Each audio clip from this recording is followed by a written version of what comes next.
सर्ववेदांत सिद्धांत गोचरं तमगोचरं गोविंदं परमानंदं सद्गुरुं प्रणतोस्म्यहम्। ओम शांति शांति शांति। మనం వివేక చూడమని విచారణం చేస్తుంటే ఆ విచారణంలో ఇప్పుడు కోసవ్ అనాత్మ అనాత్మ అంటే ఏంటి అన్న ప్రశ్నకు సమాధాన రూపంలో అనాత్మ అంటే ఏంటి తెలుసుకోవాలంటే ఈ 3 ప్రకారాల శరీరాల గురించి తెలుసుకోవాలి. అందులో ముఖ్యంగా ఫస్ట్ స్థూల శరీరం గురించి, ఈ స్థూల శరీరంలో ఏమేమి ఉంటాయి దాని గురించి విచారణ జరుగుతుంది. ఈ స్థూల శరీరంలో మనము సప్త ధాతువులు ఉంటాయని తెలుసుకున్నాము. దాని తర్వాత ఆ ఇంద్రియాలు ఆ విషయాల్లో పోతుంటాయి. విషయాలు చాలా డేంజరు, వాటి నుంచి మనము నివారణ చేసుకోవాలని తెలుసుకున్నాము. అందుకే ఈ స్థూల శరీరం మీద మనము మోహాన్ని తొలగించుకోవాలనుకుంటే ఎక్కువ ప్రయత్నాలు చేస్తూ ఉండాలి. అనుక్షణం యత్ పరిహృత్య కృత్యం అనాద్య విద్యా కృతబంధ మోక్షణం దేహ పరార్థోయమముష్య పోషణి యస్సజ్జతే స్వమనేన హంతి. అనుక్షణం ప్రతి క్షణము మనము ఈ విషయాన్ని మర్చిపోకుండా అనాది అవిద్యాకృత బంధ మోక్షం, అనాది కాలం నుంచి ఈ అజ్ఞానం నుంచి ఈ శరీరాలతోటి మనం పెట్టుకున్న సంబంధము దాన్ని తొలగించుకునే ప్రయత్నంలోనే మనం ఉండాలి. దాన్ని వదిలిపెట్టేసి ఈ శరీరంలో ఇంకా మోహాన్ని పెంచుకొని శరీరంలోనే ఉండాలి అనుకోవడము దాన్ని బతికే ఆశలు అంటారు. ఒక పక్క నువ్వు ఈ శరీరంతో సంబంధం కట్ చేసుకోవాలని జ్ఞాన విచారణ చేస్తున్నావు, ఇంకోవైపు ఈ శరీరంలోనే నేను ఇంకా ఎక్కువ రోజులు బతకాలి అని చెప్పేసి బతికే ఆశ కూడా ఉంది. 2 కుదరవు. ఇది చాలా సూక్ష్మము. కానీ ఒక పక్క బతికే ఆశ, ఒక పక్క ఈ శరీరంతో సంబంధం కట్ చేసుకొని మోక్షాన్ని పొందే ఆశ, 2 అది ఇటైతే ఇది ఇటైటు, కంప్లీట్ ఆపోజిట్. శక్తి అంతా వ్యర్థమైపోతూ ఉంటుంది. ఫస్ట్ దాని గురించి విచారించు. నిజంగా నువ్వు ఇంకా ఈ శరీరాల్లోనే ఉండాలనుకుంటున్నావా? నేను ఈ శరీరం అనుకునే భావంలోనే ఉండాలనుకుంటున్నావా? మరి నీకు మళ్ళీ జనన మరణాలు తప్పవు. లేదు, ఈ శరీరం వల్లనే నాకు దుఃఖం వస్తూ ఉంది, గాఢ నిద్రలో ఈ శరీరంతో సంబంధం కట్ చేసుకున్నప్పుడు ఇంకా బయట నుంచి నాకు దుఃఖాలు రావడానికి ఆస్కారమే లేదు, అన్ని సమస్యలకు ఈ శరీరమే కారణము అని తెలుసుకున్న తర్వాత ఈ శరీరంతో మనం సంబంధం తెంచుకోవాలంటే ఈ శరీరంలోని ఇంకా ఎక్కువ రోజులు ఉండాలి అనే ఆశని వదిలిపోవాలి. ఇది చాలా కష్టం. ఈ స్టెప్ వేరు. ఈ స్టెప్ వేయంది అసలు ముందు వేరే సాధన ముందుకు పోదు. ఫస్ట్ అందుకే దీని గురించినే విచారించి సన్యాస ధర్మాలు, బ్రహ్మచర్య నియమాలు ఇవన్నీ కూడా చాలా స్ట్రిక్ట్గా అన్నిటినీ వదిలిపించేవే ప్రయత్నం చేస్తాయి. ఎలా అంటే చేతులు చిల్లి గవ్వు ఉంచుకోకూడదు. వట్టి చేతుల్లో పరమాత్మని మీద భారంతో అడవిల్లో అక్కడ ఇక్కడపై సాధన చేసుకుంటూ ఉండాలి. మరి ఒకవైపు బతికే ఆశలుండి ఇంకోవైపు నేను ఈ శరీరం కాదు అనే ప్రయత్నాలు చేస్తుంటే ఎప్పటికీ అలాగే ఉంటాం. ముందు ఎట్లుంటామో ఇప్పటికీ అలాగే ఉంటాం. అందుకే దీని గురించి ఆలోచించండి. మనం ఇంకా ఈ శరీరంలో ఉండాలనుకుంటున్నామా, వద్దనుకుంటున్నామా?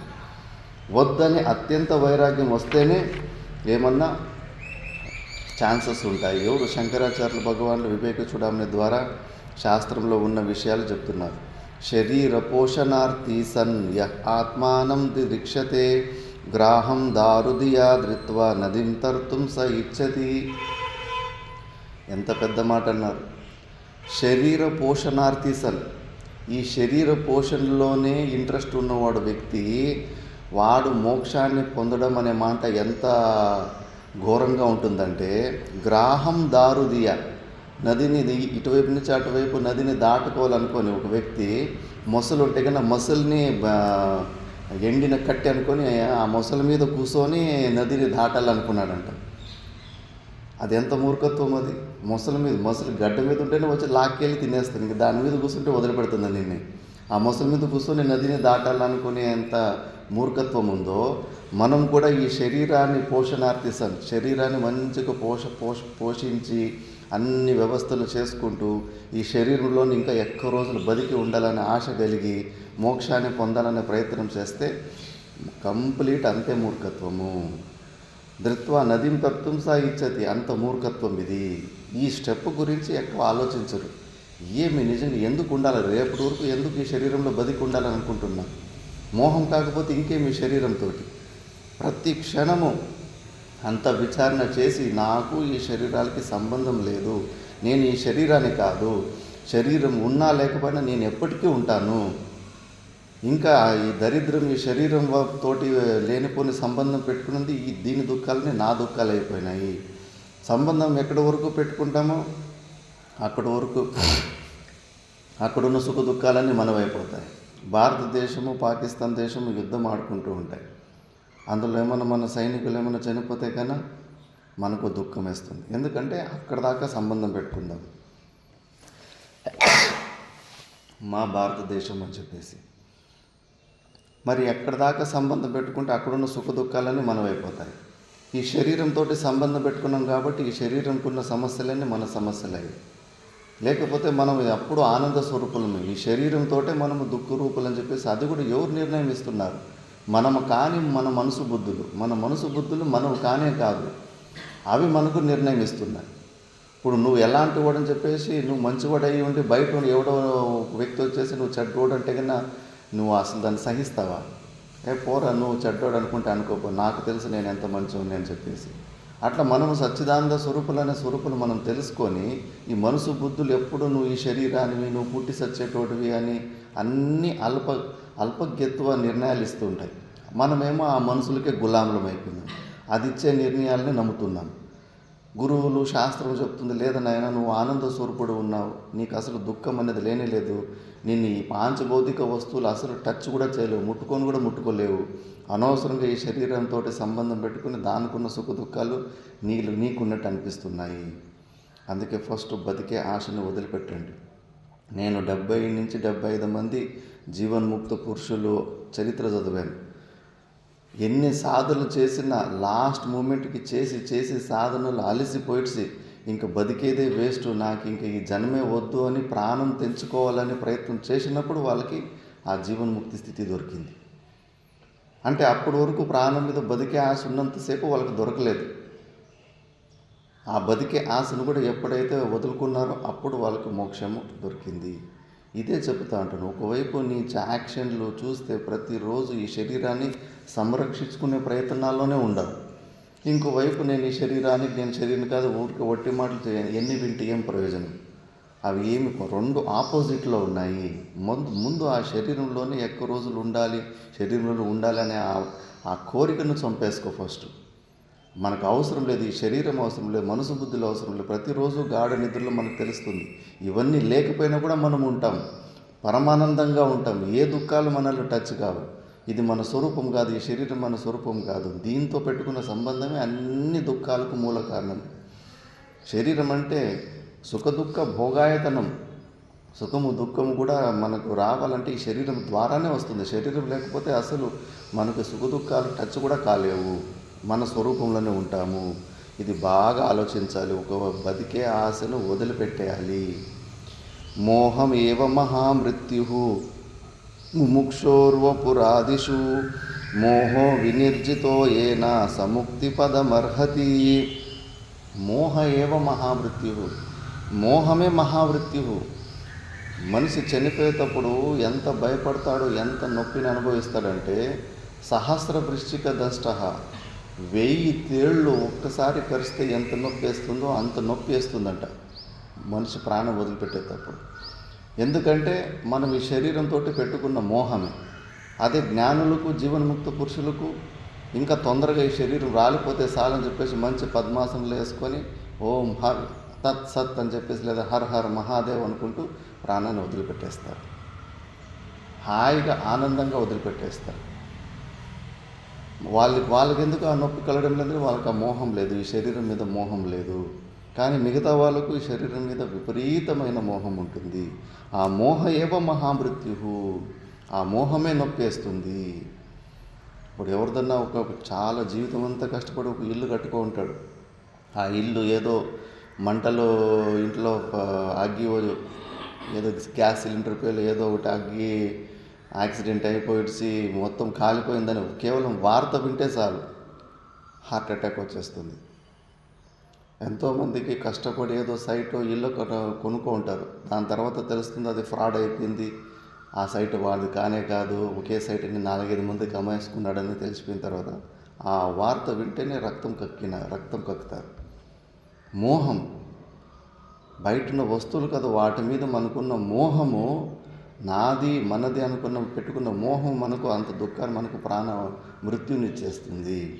అందుకే ఈ శరీరం మీద ఆ మోహాన్ని తొలగించుకోవాలి. మోహం జహి మహామృత్యుం దేహదార సుతాదిషు యం జిత్వా మునయో యాంతి తద్విష్ణో పరమం పదం.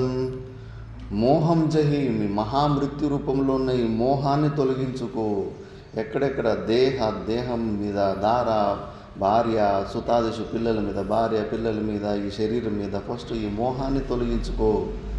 యం జిత్వా మునయోహో యాంతి, వీటిని ఎవరైతే గెలుచుకున్నారు, ఈ మోహాన్ని తొలగించుకున్నారో మునులు, అలాంటి వాళ్ళే ఆ విష్ణు పరమ పదవిని ఆశ్రయించారు, అంటే మోక్షాన్ని పొందారు. ఈ మోహం ఉన్నంతసేపు ఎన్ని ప్రయత్నాలు చేసినా వ్యర్థంగా ఉంటాయి. పుత్ర వ్యామోహం అనేది ఎంత ఘోరంగా ఉంటుందంటే, వశిష్ఠ ఋషులు శ్రీరామచంద్ర ప్రభువులకి జ్ఞానబోధ చేసిన లాంటి వశిష్ఠ మహర్షులు, విశ్వామిత్రుడు తన 100 మంది పిల్లల్ని చంపేస్తే ఆత్మహత్య చేసుకుంటారు. పిల్లలు లేకపోతే నేనెందుకు బతకడము అని చెప్పేసి అంత మోహంలో అలాంటి మహాపురుషులనే ఆ మోహం వదిలిపెట్టలేదు. మళ్ళీ ద్రోణాచార్యునికి అశ్వత్థాముడు కొడుకుంటాడు. పుట్టుక ముందే శివుడు ప్రత్యక్షమే చెప్తాడు, నా అంశంతో నీకు కొడుకు పుడతాడు అశ్వత్థాముడు, వాడు చిరంజీవిగా ఉంటాడు, వానికి మృత్యు ఉండదు, కల్పాంతం వరకు అలాగే ఉంటాడని వరం కూడా ఇచ్చింటాడు. అవన్నీ విషయాలు తెలిసే ఉంటుంది. కానీ యుద్ధం చేసేటప్పుడు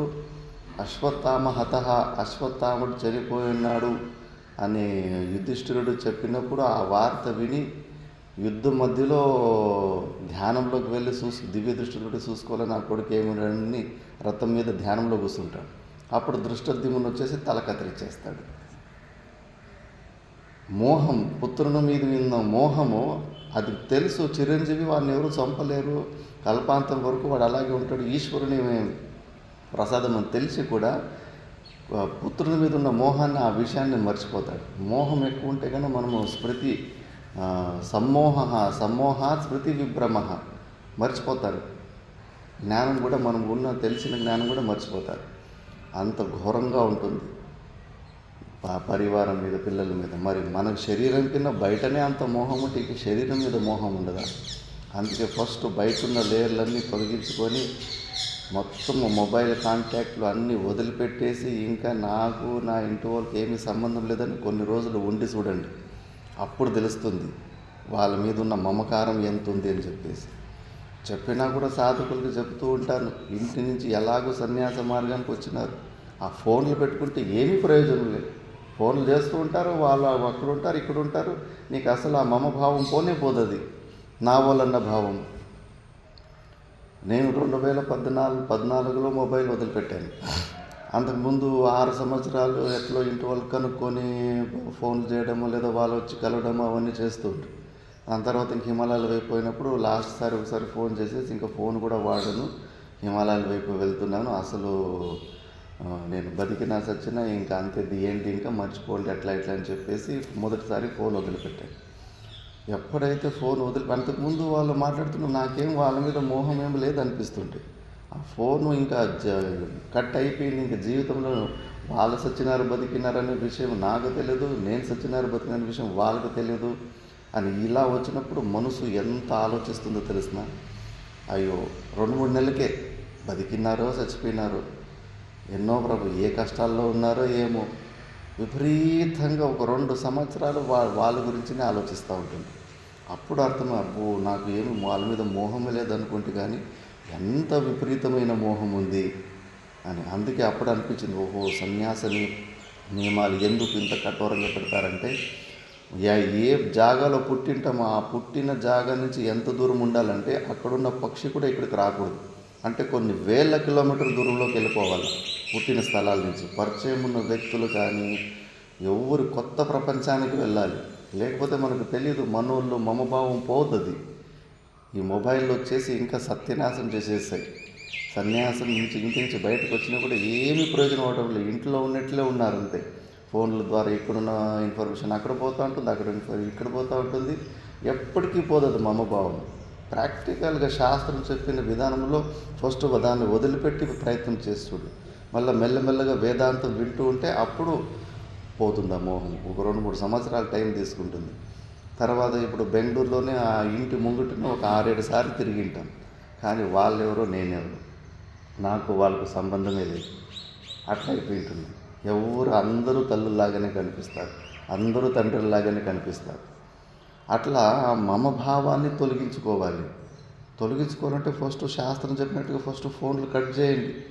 ఒకసారి ఉండి చూడండి. ఇంకా జీవితంలో నేను వాళ్ళకు ఫోన్ చేయను, వాళ్ళు నాకు ఫోన్ చేయరు. ఇంక అయిపోయింది. నాకు వాళ్ళకు సంబంధం తెగిపోయింది. నేను ఒక్కడనే ఉన్నాను, నాకు ఎవరు లేరు. నాకు నాలో ఉన్న పరమాత్మ స్వరూపం తప్పితే ఇంకెవరూ లేరు అని ఒక్కసారి ఆలోచించి కొన్ని రోజులు ఆ సంకల్పం చేసుకొని ఉండి చూడండి. మనసు ఎంత ఎగురుతూ ఉంటుందో, ఎంత వాళ్ళ గురించి ఆలోచన చేసుకుంటూ ఉంటుందో. ఆ వృద్ధావస్థలో భవిష్యత్తులో నన్ను ఎవరు చూసుకుంటారో, చేతుల కాళ్ళు మెత్తగా అయిపోతే నాకు ఎవరు తిండి పెడతారో, బయట మళ్ళీ ఎక్కడ పరాధీనత ఇచ్చేసుకోవాలో అని ఎన్ని ప్రకారాలుగా మనసు ఆలోచన చేస్తూ ఉంటుంది. ఇవన్నీ ప్రాక్టికల్గా కొద్దిగా అలవాటు చేసుకుంటే మమభావం పోతుంది. మమభావం పోయిన తర్వాత అప్పుడు ఇంకా శరీరంలో ఉన్న అహంభావం తీసుకోవడానికి ప్రయత్నం చేసుకోవాలి. ఫస్ట్ పైన షర్టే తీయలేదు, షర్ట్ తీయకుండానే లోపల ఉన్న బనీని తీయాలంటే ఎట్లయితుంది? ఫస్ట్ పైన ఉన్న పొర తీసుకోవాలి కదా, మమభావం తీసుకోవాలి కదా. దాన్ని తీసుకున్న తర్వాత లోపల ఉన్న పొరలు అహంభావం అది తీసుకోవాలి. అందుకే శాస్త్రము ఎంత పెద్ద మాట అన్నారు, శరీర పోషణార్థి సన్ను. శరీరాన్ని పోషించే తత్వంలో ఉన్నామంటే మాత్రము నీకు మోక్షం రాదు. వదిలిపెట్టేసిడి. ఇప్పటికే ఎక్కువైపోయింది. శరీరం మెయింటెనెన్స్ విపరీతంగా చేసుకున్నాము. శరీరం ఉంటే ఉంటుంది, పోతే పోతుంది అన్న భావంలోటి సాధన చేయాలి. అంత సులభం కాదు. అహమ్మమ భావాలు, మనది నేను అన్న భావాలు తొలగించుకోవడమే పెద్ద యుద్ధము. అది పోకుండా మిగతాను ఎన్ని ప్రయాసాలు చేసినా కూడా వ్యర్థమైపోతుంది పరిశ్రమము అని చెప్పేసి. త్వంమాంసరుధిరస్నాయుమేదో మజ్జాస్తి సంకులం పూర్ణం మూత్రపురీషాభ్యం స్థూలం నింద్యమిదం వపు. ఎందుకు ఈ శరీరంలో మోహం వదులుకోలేకపోతున్నాం? ఏముంది ఈ శరీరంలో? అంతా త్వక్కు, మాంసము, రక్తము, ఎముకలు, అంతా గలీజే ఉంది. అది నాయి బంతు తినడము ఒలగడి ఆ గేట్ ఆకుడు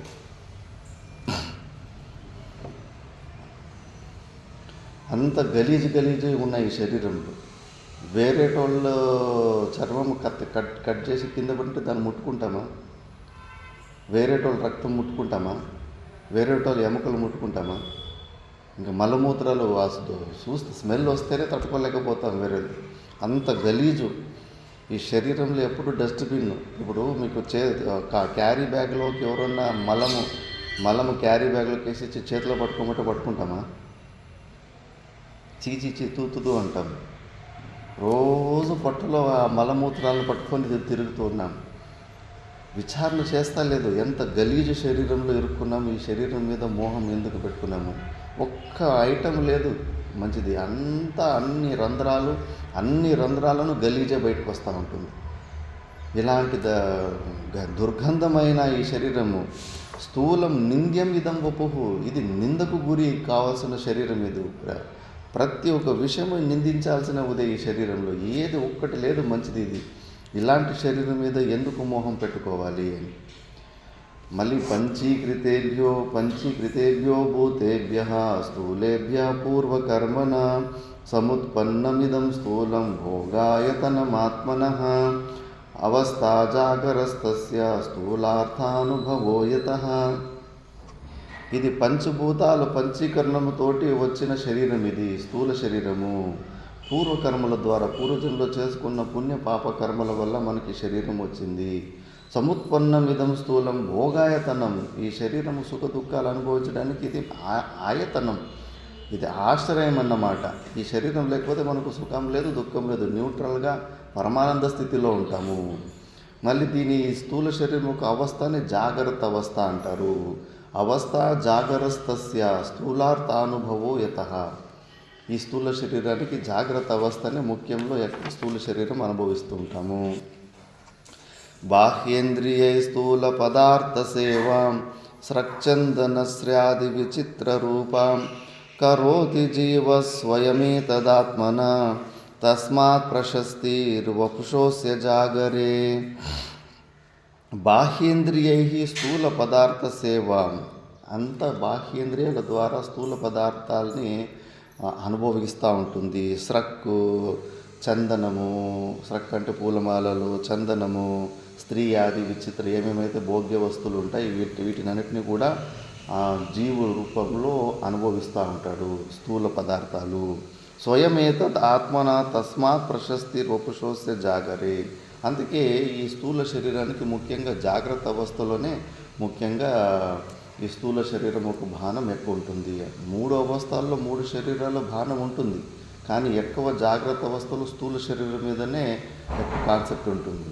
జాగ్రత్త అవస్థలో కూడా మనోరాజ్యం చేసినప్పుడు మనసు ద్వారానే ఊహించుకుంటూ ఉంటాం. ఒక జాగా, ఒక సృష్టి, ఒక ప్లేసు, అక్కడ మనం పైనట్లు, ఎవరితోనో మాట్లాడినట్లు, ఏమేమో చేసినట్టు అవన్నీ స్వప్న శరీరం కూడా, స్వాప్నిక శరీరం కూడా, సూక్ష్మ శరీరం కూడా పనిచేస్తూ ఉంటుంది. కానీ ముఖ్యంగా ఈ స్థూల శరీరము జాగ్రత్త అవస్థల్లోనే మనము అనుభవిస్తుంటాము. స్వప్న అవస్థలో మ్యాక్సిమం సూక్ష్మ శరీరం అనుభవిస్తూ ఉంటాము. సుషుప్తి అవస్థలో కారణ శరీరాన్ని అనుభవిస్తూ ఉంటాము. సర్వోపి బాహ్య సంసారః పురుషస్య యదాశ్రయః విద్ధి దేహమిదం స్థూలం గృహవద్గృహమేదినః. సర్వోపి బాహ్య సంసారః. బాహ్యం ఎంత ఏదైనా జగత్తు కంప్లీట్ సంసారాన్ని చూస్తున్నాము, అది మొత్తము ఈ పురుషుని ఆశ్రయం ఈ శరీరం మీదనే ఆధారపడి ఉంది. మనకి ఈ శరీర భానం లేకపోతే బయట ఉన్న ప్రపంచం అసలు మనకు తెలియదు. దేహమిదం స్థూలం గృహవద్గృహమేదినః. ఆ జీవుడు ఈ ఇంట్లో ఎట్లా ఆ గృహస్థుడు ఇంట్లో ఉంటాడో అట్లా ఈ జీవుడు ఈ శరీరం అనే గృహంలో ఇరుక్కుపోయినాడు. జాగ్రత్త అవస్థలో మొత్తం ఈ స్థూల దేహం అనే ఇంట్లో ఇరుక్కుపోయి అన్ని వ్యవహారాలు చేస్తూ ఉంటాడు. స్థూలస్య సంభవ జరా మరణాని ధర్మాః స్థౌల్యాదయో బహువిధా శిశుతాస్త్యవస్థాః వర్ణాశ్రమాది నియమా బహుదా మయా స్యుః పూజావమాన బహుమాన ముఖా విశేషాః. ఈ బాహ్య శరీరంలో 6 ప్రకారాల వికారాలు ఉంటాయి, షడ్భావ వికారాలు. అస్థి, జాయతే, వర్ధతే, విపరిణమతే, అపక్షీయతే, వినశ్యతి అని ఈ షడ్భావ వికారాలు ఉంటాయి. ఫస్ట్ మనం ఉన్నామని అస్థి అని జన్మ అవుతుంది.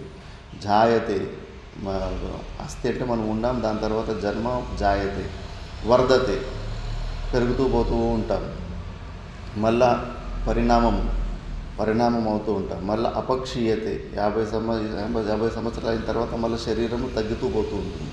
జఠరాగ్ని తగ్గిపోతుంది, భోజనం ఎక్కువ తినలేము, తక్కువ భోజనం తీసుకుంటాము, మళ్ళీ శరీరం తగ్గుతూ పోతూ ఉంటుంది. మళ్ళా అపక్షీయతే, వినశ్యతి, మళ్ళీ ఇది శరీరము క్షీణించిపోయి మళ్ళీ నశించిపోతుంది. ఈ షడ్భావ వికారాలు ఈ స్థూల శరీరానికే ఉంటాయి. మనం నేను ఇదే స్థూల శరీరాన్ని అని అనుకొని మనం కూడా అందుకే మనకు భయం వేస్తూ ఉంటుంది. అయ్యో నాకు వయసు అయిపోతుంది, నేను వృద్ధుని అయిపోయానని చెప్పేసి. ఎందుకంటే మనం అనుక్షణము మనం ఎవరన్న విషయాన్ని మర్చిపోతాం. ఈ శరీరమే నేను అనే భావన ఫుల్గా ఆటోమేటిక్ మెషిన్ లాగా ఎప్పటికీ ఇదే భావంలోనే ఉంటాను. మరి ఈ భావంలో ఉన్నప్పుడు ఇంక అన్ని భేద బుద్ధులన్నీ వస్తుంటాయి, షడ్భావ వికారాలు వస్తాయి.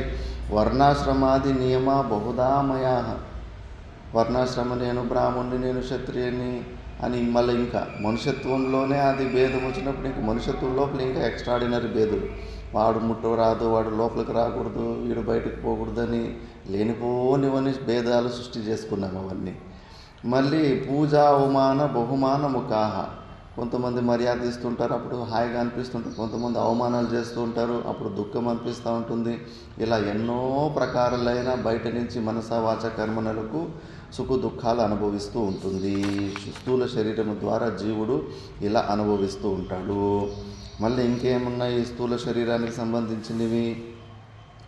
బుద్ధీంద్రియాని శ్రవణం త్వగాక్షి గ్రాణం చ జిహ్వా విషయావబోధనాత్ వాక్పాణిపాదం గుదమప్యుపస్థం కర్మేంద్రియాని ప్రవణాని కర్మసు. బుద్ధీంద్రియాలు అంటే జ్ఞానేంద్రియాలు, 5 పంచ జ్ఞానేంద్రియాలు ఉంటాయి. చక్షురింద్రియము కంటి ద్వారా, చెవుల్లో శ్రోత్రేంద్రియము, ముక్కులో ఘ్రాణేంద్రియము, నాలుకలో రసనేంద్రియము, చర్మంలో త్వగీంద్రియము. మళ్ళా పంచ కర్మేంద్రియాలు, వాక్ నాలుగులోనే ఒకటి జ్ఞానేంద్రియం ఉంటుంది, రసాన్ని తెలుసుకునేది, ఇంకోటి వాక్ మాట్లాడే శక్తి. నాలుకలో కొన నాలుక కొద్దిగా కట్ అయిపోతే కూడా మాటలు రావు, భలే విచిత్రం ఉంటుంది. ఇంతగా కొద్దిగా 2-3 సెంటీమీటర్లతో కొన నాలుక కట్ అయిపోయింది అనుకో ఏదైనా కారణంతో, మళ్ళీ మాటలు సరిగ్గా రావు, భలే విచిత్రంగా ఉంటుంది. అందుకే వాగీంద్రియం కూడా నాలుకలోనే ఉంటుంది. పాణి చేతులు, పాదం కాలు, గుదము, మళ్ళా మూత్రేంద్రియము ఉపస్థం అంటారు. ఇవి పంచకర్మేంద్రియాలు, ఇవన్నీ ఉంటాయి. మళ్ళీ ఇంకేముంటాయి స్థూల శరీరానికి సంబంధించింది? నిగద్యతేంతఃకరణం మనోధీర్ అహంకృతిశ్చిత్తమితి స్వవృత్తిభిః మనస్తు సంకల్ప వికల్పనాదిభిః బుద్ధిః పదార్థాద్యవసాయ ధర్మతః అత్రాభిమానాదహమిత్యహంకృతిః స్వార్థానుసంధాన గుణేన చిత్తం. నిగద్యతే అంతఃకరణం, అంతఃకరణం ఉంటుంది. మనోబుద్ధి అహంకార చిత్తాని, మనసు బుద్ధి అహంకారము చిత్తము అని. లోపల అదొకటి సూక్ష్మశక్తి, ఒకటే శక్తినే, ఒకటే శక్తికి 4 పేర్లు. ఒకటే మనిషికి 4 ప్రకారాల పేర్లు ఉంటాయి. చూసే రకాన్ని చూసి వాళ్ళ తాత అంటాడు మనమడా అంటాడు, తండ్రి కొడుకా అంటాడు, కొడుకు నాన్న అంటాడు, మనముడు తాత అంటాడు, భార్య మొగుడా అంటుంది. కానీ వ్యక్తి ఒకటే. చూసే విధానం నుంచి ఆ స్థానంలో ఆ పరిస్థితులు బట్టి అట్లా 4-5 పేర్లు వస్తాయి. అలాగే లోపల ఉన్న అంతఃకరణం ఒకటే శక్తి, అది చేసే పనులను బట్టి దానికి 4 పేర్లు. మనసు అనే దానికి ఎప్పుడు పేరంటే సంకల్ప వికల్పాత్మకులు. ఇది నేను చేయనా, అది నేను చేయనా, అది కరెక్టా, ఇది కరెక్టా, ఎప్పుడు ఇట్లా ద్వంద్వంలో ఉంటుందో అప్పుడు లోపల మనసు పనిచేస్తూ ఉంది అనుకోవాలి. మనసు రూపంలో ఉంది అంతఃకరణము. మళ్ళీ బుద్ధి అంటే నిర్ణయాలు, తప్పుడు నిర్ణయాలు కావచ్చు, మంచి నిర్ణయాలు కావచ్చు. నిశ్చయాత్మిక బుద్ధి అంటారు, సంకల్ప వికల్పాత్మక మనః అంటారు. నిశ్చయాలు తీసుకున్నప్పుడు మనం లోపల అప్పుడు బుద్ధి రూపంలో పనిచేస్తుంది అని. మళ్ళీ అహంకారము నేను అన్నది, నేను తింటి, నేను చేస్తే నాకు కష్టాలు అని చెప్పేసి నేను అనే భావం ఎక్కువ వస్తున్నప్పుడు అది అహంకారము. మళ్ళీ చిత్తం అంటే జరిగిన పాత కథలన్నీ ఎప్పుడు స్మరణం చేసుకుంటూ ఉంటుందో, అప్పుడు అట్లా జరిగింది, ఇది జరిగింది, అప్పుడు నేను లడ్డు తినింటి అని అంత పాతవన్నీ స్మరణ చేసుకుంటూ ఉంటుందో దాన్ని చిత్తం అంటారు. అందుకే యోగ చిత్త వృత్తి నిరోధ అంటారు. ఇక్కడే ఈ చిత్తరూపంలో ఉన్న దాన్ని ఎక్కువ యోగులు అణగిస్తారు దాన్ని. ఎందుకంటే పనికిరానివన్నీ ఆలోచిస్తూ ఉంటుంది, ఊరికి అన్నీ అయిపోయిన కథలన్నీ తెలుసుకుంటూ ఉంటుంది. ఏమి ప్రయోజనం ఉండదు, ఊరికే నెత్తి బరువు అవుతుంది. కానీ అయిపోయిన కథల గురించినే అంత మనసు ఊరికే తెలుసుకుంటూ ఉంటుంది. ఇలా ఈ 4 రూపంలో అంతఃకరణం ఉంటుంది. మళ్ళీ ఇంకేముంటాయి శరీరంలో? ప్రాణాపాన వ్యానోద సమాన భవత్యసౌ ప్రాణః స్వయమేవ వృత్తిభేదాత్ వృత్తిర్భేదాత్ సువర్ణ సలిలమివ. ప్రాణాలు, 5 ప్రాణాలు ఉంటారు. ప్రాణము, అపానము, వ్యానము, ఉదానము, సమానము అని చెప్పేసి 5 ప్రకారాల ప్రాణాలు ఉంటాయి. ఈ 5 ఒకే ప్రాణం, అది చేసే పనులు. ఒకటి ప్రాణము ఉచ్ఛ్వాస, లోపలికి ఉచ్ఛ్వాస నిశ్వాస రూపంలో ప్రాణము అపానము చేస్తూ ఉంటాము. మళ్ళీ వాంతులు చేసేటప్పుడు పైనకి ఉదానం అనేది పైన వాంతులు బయటికి లేపుతూ ఉంటుంది. ఏదైనా వస్తువుని బయటికి లేపాలన్నప్పుడు లాస్ట్లో శరీరాన్ని వదిలిపెట్టి ఇంకో శరీరాన్ని తీసుకుపోయేటప్పుడు కూడా ఆ ప్రాణమే జీవుని బయటికి తీసుకెళ్తూ ఉంటుంది. మళ్ళీ సమానము అంటే కన్నా రక్తాన్ని అన్ని చోట్లకి ట్రాన్స్పోర్ట్ చేస్తూ ఉంటుంది. హృదయంలో మనం తిన్న ఆహారం అంతా రక్తం అయ్యేసి ఫస్ట్ హృదయానికి వెళ్తుంది. హార్ట్లో అంతా శుద్ధమైన తర్వాత అన్ని శరీరంలో ఉన్న అన్ని పార్టులకు రక్తము సంచారం అవుతూ ఉంటుంది. దాన్ని తీసుకుపోయేది సమానమే. మళ్ళీ వ్యానం అనేది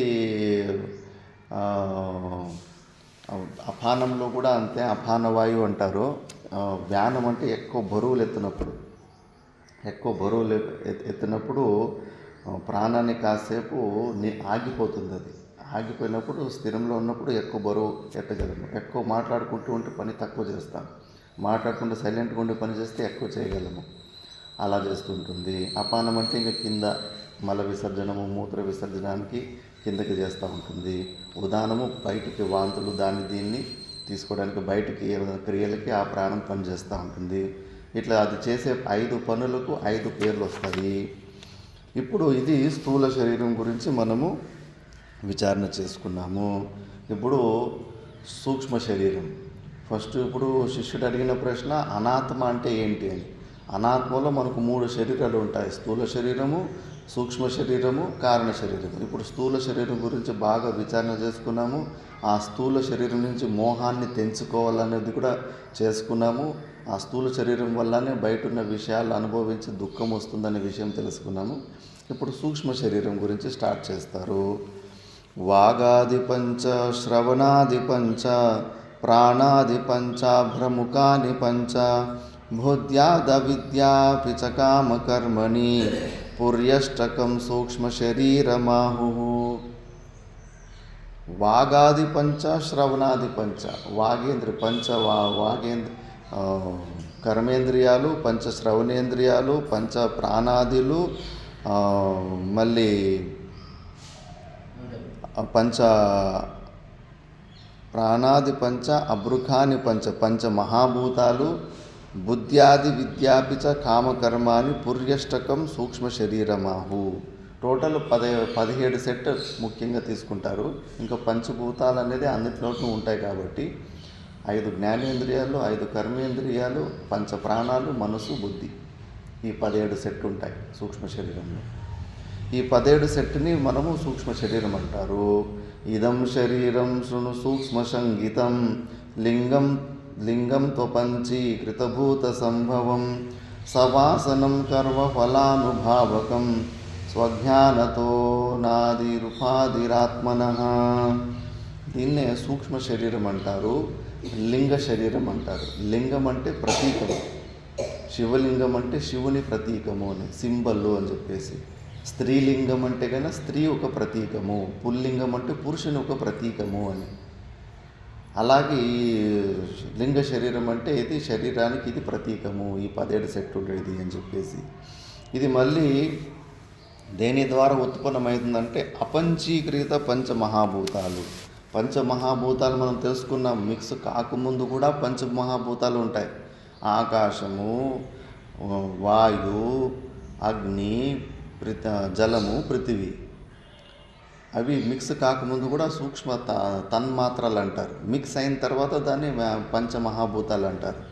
అందుకే ఇవి అపంచీకృత, మిక్స్ కాకముందు ఏమి పంచ తన్మాత్రలు ఉంటాయో ఆ పంచ తన్మాత్రాల నుంచినే ఈ సూక్ష్మ శరీరం ఉత్పన్నమైపోయి ఉంటుంది. కాబట్టి అపంచీకృత పంచమహాభూతాల నుంచి ఉత్పన్నమై ఉంటాయి.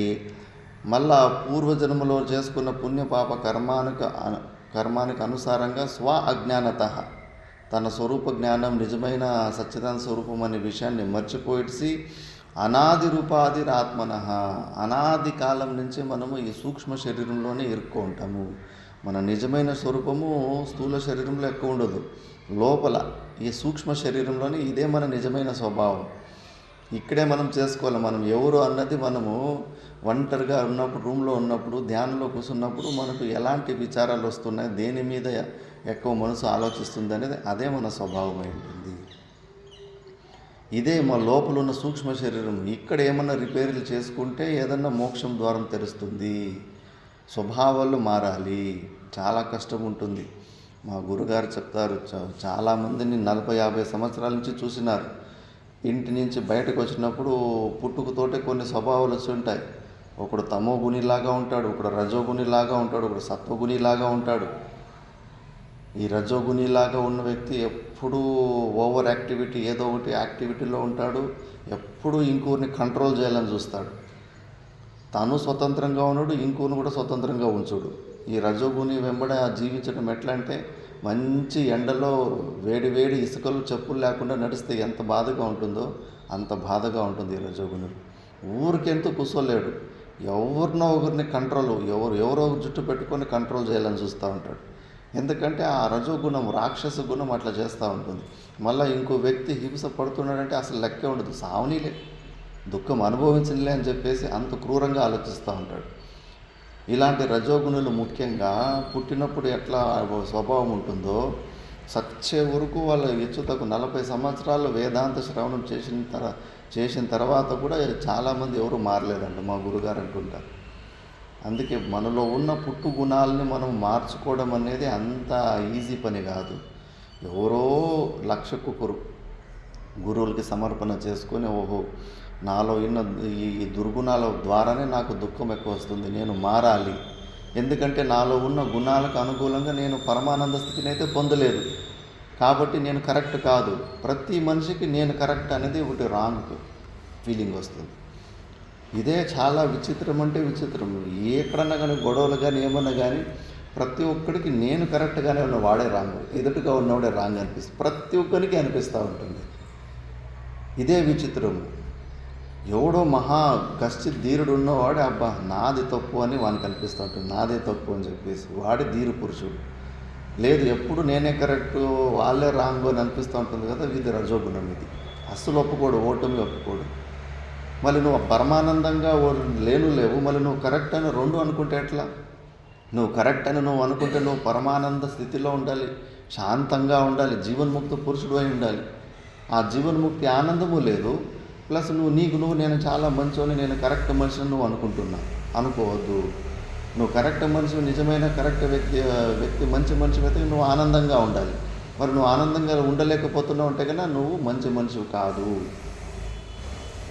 కాబట్టి ఇవన్నీ విచారణ చేసుకొని అప్పుడు ఏమన్నా స్వభావాలు మారే అవకాశం ఉంటుంది. ఓహో నేను కరెక్ట్ కాదు అని అనుకుంటే ఏమన్నా సాధనలు స్టార్ట్ అవుతాయి. నేను కరెక్ట్ అని అనుకుంటే ఇంకో వాడేం నేర్చుకుంటాడు, అదే తప్పులు చేస్తుంటాడు, అదే ఇబ్బందులు వస్తూ ఉంటాయి. ఎందుకంటే ఈ లోపల మన మైండ్ సెట్ ఏది ఉందో దానికి అనుకూలంగా శరీరాలు వచ్చేస్తుంటాయి. మాతా మాణికేశ్వరమ్మ దగ్గర 2 ఘటనలు జరిగినాయి. మహాయోగిని మాత దగ్గర ఒక చిన్న పిల్లగాడు బ్రహ్మచారి ఉంటాడు. అక్కడ కూడా అనాథ పిల్లల్ని ఆశ్రమానికి దత్తత తీసుకొని అక్కడ పూజారులాగా తయారు చేస్తారు. ఇంకా 14 సంవత్సరాలు వచ్చేసరికి యవ్వనం వస్తుంది. యవ్వనం వచ్చినప్పుడు కొవ్వు బాగా పెరుగుతుంది. పెద్దలంటే లెక్క చేయరు, నువ్వెంత అంటే నువ్వెంత అనేది, ఇలాంటివన్నీ చేష్టలు చేయడం, మళ్ళీ గొడవలు, ఊరికే గుద్దులాడుకుంటూ ఉంటారు.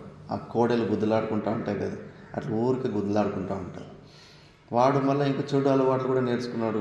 అమ్మాయిల సహవాసం ఇలాంటివి కూడా ఇంకా స్టార్ట్ చేసేసరికి వానికి బుద్ధి రావాలని చెప్పేసి మహబూబ్ నగర్ బ్రాంచ్కి షిఫ్ట్ చేస్తారు. షిఫ్ట్ చేస్తే కానీ అక్కడ కూడా బీడీ సిగరెట్లు తాగడము, సైకిల్ వేసుకొని రాత్రిపూట సినిమాలకు పోవడము, ఇలాంటివన్నీ చేస్తున్నాడు. అక్కడ కూడా ఎవరో ఇట్లా ఆడవాళ్ళ సహవాసం చేయలేకపోతే ఎవరింట్లో అయితే ఊరుకో ఉంటారు, వాళ్ళ ఇంటి ఆడవాళ్ళ జోలికి వెళ్తే ఊరుకుంటారు. చంపేశారు, మర్డర్ చేసేసి ట్రైన్ ట్రాక్లోకి వేసేసారు. ట్రైన్ యాక్సిడెంట్ అని నమ్మించేశారు. ఇంకా అందరూ ట్రైన్ యాక్సిడెంట్లో చనిపోయాడని అనుకున్నారు. మాతా మాణికేశ్వరమ్మ అప్పుడు అనుష్ఠానంలో ఉంది. 2-3 నెలల తర్వాత ఏమో బయటకు వస్తే అమ్మా ఇట్లా సోమేశ్వర్ అనే బ్రహ్మచారి ఇట్లా ట్రైన్ యాక్సిడెంట్లో చనిపోయినాడమ్మా అని. ట్రైన్ యాక్సిడెంట్ కాదనైనా అది మర్డర్ అని చెప్పింది. యోగులు కదా, వాళ్ళకి తెలిసిపోతుంది కదా ఎవరు చేశారన్నది కూడా చెప్పేసింది. కానీ పోలీస్ కంప్లైంట్ ఏమి ఇవ్వనీకి పోకండి, ఎందుకంటే వాడు చేసిన తప్పుడు పని అట్లా ఉండి ఎవరైతే మాత్రం ఊరుకుంటారని చెప్పేసి. మరి ఒక సంవత్సరం అయిన తర్వాత సోమేశ్వరి ఫ్రెండ్స్ ఉంటారు కదా, వాళ్ళ ఫ్రెండ్స్ని పిలిపించి, మీ దోస్తు సోమేశ్వరుడు ఈరోజు గోశాలలో వస్తున్నాడు, ఎద్దుగా పుడుతున్నాడు, అది ఆవు ఈనేటప్పుడు చుట్టూ ప్రదక్షిణలు ఏదైనా మంచి కోరికలు ఉంటే కనుక కోరి ప్రదక్షిణలు వేసుకోండి, ఆ కోరికలు నెరవేరుతాయి అని చెప్పిందంట. సరే అని అందరూ వాళ్ళు పోయి గోశాల వస్తే నిజంగానే అది కోడి దూడనే పుట్టింది. భక్తులకి డౌట్ వచ్చేసింది, అమ్మ వాడు ఆశ్రమానికి దత్తత తీసుకున్నాము, చిన్నప్పటి నుంచి పూజలు పునస్కారాలు, మళ్ళీ మీ ఆశ్రమం మీ దగ్గరకు వచ్చారు, మీ సాన్నిధ్యానికి వచ్చి వాళ్ళకి నీచమైన ఈ పశు పక్షుల యోనులు ఎందుకు వచ్చాయి అని నాపడని చెప్పిందంట. ఆయన మీకు తెలివి లేదంటే కమలం పువ్వు మీద రోజు ఎగిరాడే కప్పల్లాంటి వాళ్ళు అంతే. మీరు భ్రమరం ఎక్కడి నుంచో దూరం నుంచి వచ్చి కమలంలో ఉన్న మకరందాన్ని తీసుకున్నట్లు ఎవరో యోగ్యమైన అధికారులు వచ్చి జ్ఞానాన్ని పొందిపోతుంటారు. ఊరికి ఇంత పెద్ద గురువు దగ్గరికి వచ్చేసంలే అంత అయిపోతుందని కాదు, ఎవడికి వాళ్ళు సాధన చేసుకోవాలి. ముఖ్యంగా ఈ సూక్ష్మ శరీరం లోపల మన స్వభావాలు ఎట్లా ఉంటాయో ఆ స్వభావాలకు అనుకూలంగా వచ్చే జన్మలు వచ్చేస్తుంటాయి.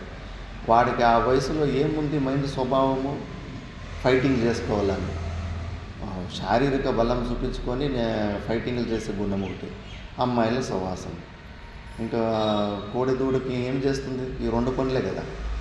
కోడిదూడకి ఎక్కువ చూడ ఒకసారి లొల్లి చేసుకుంటే కానీ అసలు ట్రాఫిక్ జామ్ అయిపోతుంది, అట్లు గుద్దుకుంటూ ఉంటాయి. వెనక చెయ్యి ఇరుగుతుందో కాలు ఇరుగుతుందో కూడా లెక్క చేయవు, ఎదురుగా వేరే మనిషి ఉన్నాడా లేదని కూడా చూడు, అంత భయంకరంగా యుద్ధాలు చేసుకుంటాయి, ఫైటింగ్ చేసుకుంటాయి ఎదులు.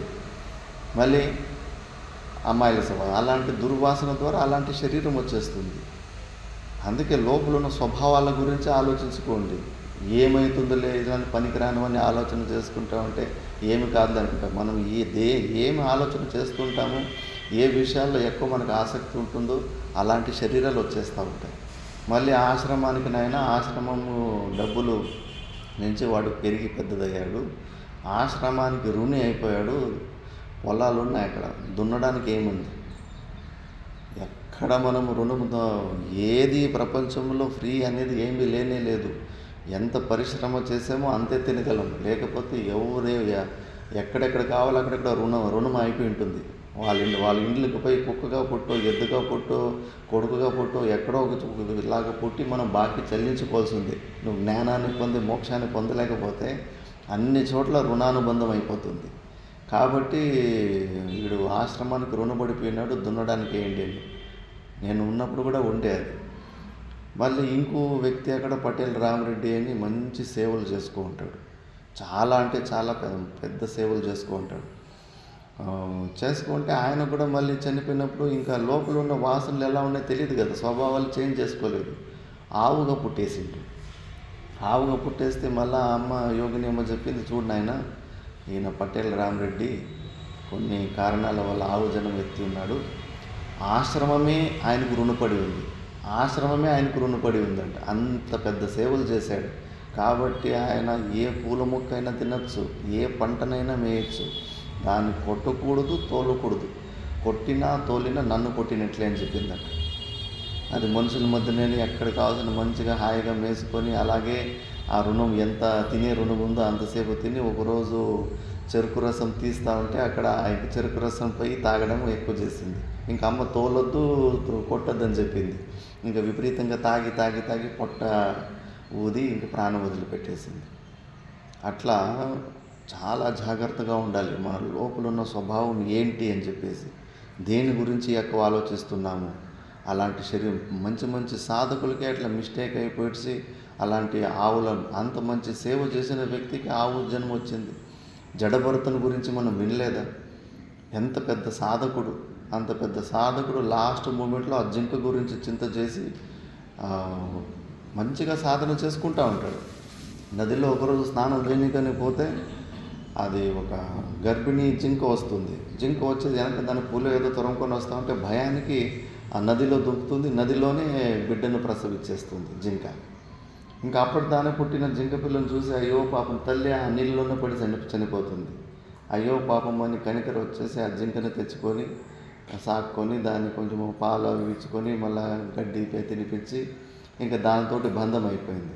ఈయన ధ్యానంలో కూర్చుంటే అది రోజు వచ్చి ఆయన వీపు రుద్దడము, ఆయన తొడల మీద వచ్చి పడుకోవడము, ఇట్లా దానితోటి బాగా స్నేహం అయిపోయింది. ఇంకా కొన్ని రోజులు తర్వాత అది ఒకరోజు కనిపించలేదు. కనిపించకపోతే అయ్యో ఆ జింకని ఏమైపోయింది, పులి తిన్నదా, నక్క తిన్నదా, లేదా అది దాని పెద్ద గుంపు ఎవరైనా తల్లి గుంపులో ఎవరైనా వచ్చింటే ఆ గుంపులో వెళ్ళిపోయిందా, బతికిందా, సచ్చిందా. లాస్ట్ మూమెంట్లో ఇంకా యమధర్మరాజు శరీరాన్ని తీసుకునే సమయం, అది ప్రాణ ఆయుష్ క్షీణించిపోతూ ఉంది. అప్పుడు జ్ఞాన నిష్టలో ఉండి స్వరూపంలో ఉంటే కన్నా మోక్షం వచ్చేసేది. దాన్ని వదిలిపెట్టేసి ఆ జింక గురించి ఎక్కువ చింత చేస్తూ ఉంటాడు. జింక గురించి చింత చేసి మళ్ళీ జింక జన్మకు వచ్చేస్తాడు. మళ్ళీ ఆ జింక జన్మ పూర్తి చేసుకున్న తర్వాత మళ్ళీ గడభరతుడిగా పుడతాడు. అప్పుడు ఇంక హుషారుగా ఉంటాడు. అసలు ప్రపంచానికి సంబంధం లేనట్టుగానే తన సాధనలోనే కరెక్ట్గా ఉంటాడు. అట్లా మనం లోపల ఉన్న స్వభావాల గురించి మన స్వభావం మనకే తెలుసు. ఏ కోరికల్లో ఎక్కువ ఆలోచన కొంతమంది పెద్ద రాజులు కావాలా అని ఆలోచిస్తూ ఉంటారు. కానీ కేవలం కోరికలు ఉంటే అలా జరగము. ఆ కోరికలు తగినట్టుగా పుణ్యకర్మలు కూడా చేసి ఉండాలి. ఊరికి నేను పెద్దగా రాజును కావాలనుకుంటూ ఉంటే కన్నా వల్ల పుణ్యం అయితే లేదు. అప్పుడు దోమలకి రాజు, కుక్కలకి రాజు, పందులకి రాజు, కోతులకు రాజు, అన్ని జంతువుల్లో కూడా ఒక రాజు ఉంటాడు. అట్లా పందులకు రాజు అయి పుట్టేస్తాడు. కేవలం రాజు కావాలని కోరుకుంటుంది, దానికి తగిన పుణ్యకర్మలు చేసుకోలేదు. అందుకే మనం దేని గురించి ఆలోచిస్తున్నాము, దేన్ని ఇష్టపడుతున్నాము, మనం అలాగే అయిపోతూ ఉంటాము. అందుకే అవన్నీ విచారిస్తూ లోపల మెయిన్ మన స్వరూపము సూక్ష్మ శరీరమే. స్థూల శరీరం ఏముంది, మట్టిలో వెళ్ళిపోతూ ఉంటుంది. కానీ సూక్ష్మ మన లోపల ఉన్న స్వభావాలు జన్మకు అవే ఉంటాయి. మరి ఈ జన్మలో మనం స్వభావాలు మార్చుకోలేదు, మళ్ళీ ఇంకో జన్మ తీసుకొని పోతాము. ఇంకో జన్మలో కూడా మనుషుల మధ్యలోనే మనిషి జన్మ వస్తే మనుషుల మధ్యలోనే పుట్టాల్సి ఉంది. ఈ జన్మలో మనము చుట్టుముట్టు ఉన్న వ్యక్తుల ద్వారా ఎలా దుఃఖాలు అనుభవించామో వచ్చే జన్మలో కూడా ఇవే తప్పులు చేస్తాము. ఎవరు ఊరుకుంటారు? మళ్ళీ అవే అత్త కోడలు గొడవలు అన్నీ. ఎందుకంటే లోపల ఉన్న మనసు ఏం చేంజ్ కాలేదు కదా, అదే మనిషిగానే ఉన్నాం మనము.